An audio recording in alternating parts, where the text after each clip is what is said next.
আমাদের বিয়ের প্রায় ২ বছর পূরণ হতে চলল। এই ২ বছরের মধ্যে আজকে পুরোপুরিভাবে একটা বউয়ের দায়িত্ব পালন করলাম।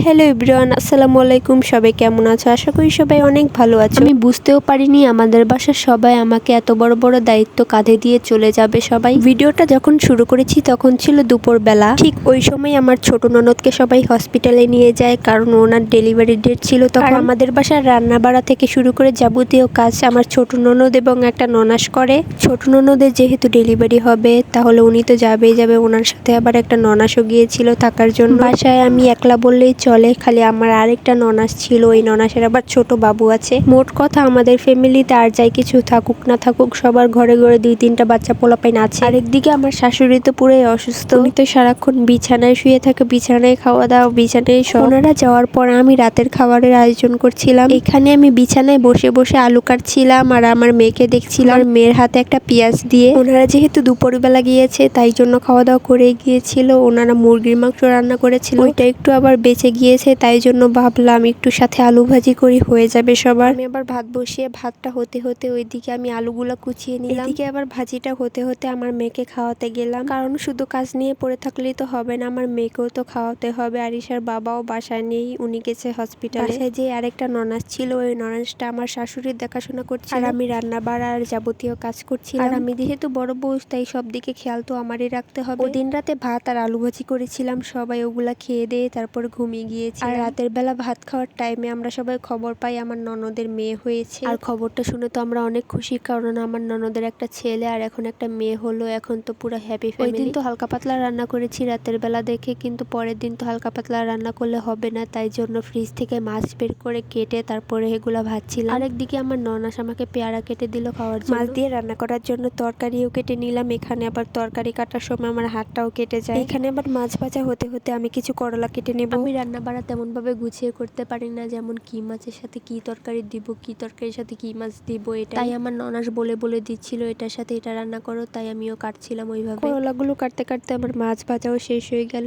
একটা মাছ তো উল্টাতে গিয়ে ভেঙে গিয়েছে মাঝখান দিয়ে। এখানে তরকারি রান্না করার জন্য আলু আর বেগুন ভেজে নেব। আমাদের বাসার সবাই যে কোনো তরকারি রান্না করলে সবকিছু ভেজে ভেজে দেয়। আমি এক হাত দিয়ে রান্না করছিলাম আর এক হাত দিয়ে ভিডিও করছিলাম, তাই জন্য একটু ভিডিওটা নড়ে চড়ে যাচ্ছিল। বেগুন আর আলু ভাজা হয়ে গেলে ওই কড়াইয়ে তেল দিয়ে পেঁয়াজ দিয়ে যাবতীয় মশলাগুলো দিয়ে কষিয়ে নেব ভালো করে। আমি এর আগে দেখেছি আমাদের বাসার সবাই অনেক নাটক করে খাওয়া দাওয়া নিয়ে, যেমন তরকারি কষানো হতে হবে ভালো করে বা তরকারি ভালো করে জালে আসতে হবে, এই জন্য আমিও ভালোভাবে সবকিছু করছিলাম যাতে আমার তরকারিটা ভালো হয়। এখানে মশলাটা ভালোভাবে কষিয়ে তারপর সবকিছু দিয়ে আর পরিমাণ মতো ঝোল দিয়ে দিলাম। তারপর মাছের তরকারির চাপটা তো বাদ, এখন অন্য তরকারি রান্না করব। এখানে আবার 2টা টাকি মাছ দিয়ে এই শাকগুলা রান্না করে নেব। এই তরকারিটা আবার অন্য সিস্টেমে রান্না করব, মাছগুলা ভেঙে রান্না করব। আমি এইদিকে রান্না করছিলাম, আমার মেয়ে ওইদিকে আমার ননাসের কোলে ছিল, অনেকক্ষণ যাবত কান্না করেছে আমার কোলে আসার জন্য। তারপরে একটু নিলাম, তারপর একে একে করে সবগুলো তরকারি রান্না করে নেব। সবগুলার তরকারির ভিডিও করতে পারিনি, আমি করলা দিয়েও একটা ঝোল করেছিলাম। তারপর দুপুরবেলা রান্না বাড়া শেষ করে গোসল করে খেয়ে দিয়ে যাব বাবুকে দেখতে হসপিটাল, তাই জন্য রেডি হচ্ছিলাম। আর আমার চুলে যে কি পরিমাণে জট হয় কয়েকদিন পরে পরে কি বলবো। আর আমার মেয়ের জন্য তো সময় নিয়ে ভালোভাবে আঁচড়াতেও পারি না, তারপর ওকেও জামা টামা পরিয়ে জুতা টুতো পরিয়ে রেডি করিয়ে দিব। তারপর যাওয়ার টাইমে আমার ঠান্ডার ওষুধগুলো খেয়ে নেবো, আমার প্রচুর পরিমাণে ঠান্ডা লেগেছে। এখানে তো ওষুধের কালার আর ড্রেসের কালার ম্যাচিং হয়ে গিয়েছে পুরাই। এই ভিডিওটা বেশি লং হওয়ার কারণে বাবুটার এই ভিডিওতে দেখালাম না,